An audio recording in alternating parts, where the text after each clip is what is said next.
So I know you've been Christian your whole life. When you were a child and you looked at Jesus, or you imagined him, you probably imagined an adult. Robert Powell. Yeah. And then eventually you became a young adult and Jesus was more like your age. And now, even though you still look like Jesus' age, you are older than Thank Jesus. You. I am. Has your relationship or how you've related to him changed based on your age in relation to Jesus' age? It's an interesting question.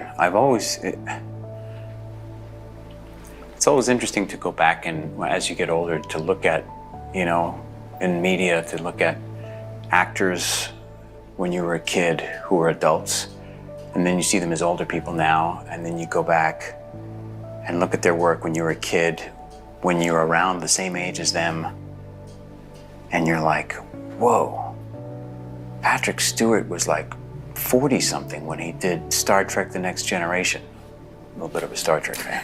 And I'm like, I thought he was like way older than that. But now I'm older than he is when he did that show. That's crazy to me. Like, you just have this, I always tend to think of the people who were adults, even when I've surpassed my age, like, well, they were more adult than I'm an adult. Like, I don't know if it's just, I just think of myself, or you just think of yourself as always a specific age, and you mentally, you're like, no, I feel like I'm in my early to mid 30s. That's how I feel in my brain. That's how I function, I think, in my brain. Well, you played Jesus, so that makes sense. Well, it's worked out well Yeah. for that. So, why argue with what God's plans clearly are? So. Absolutely.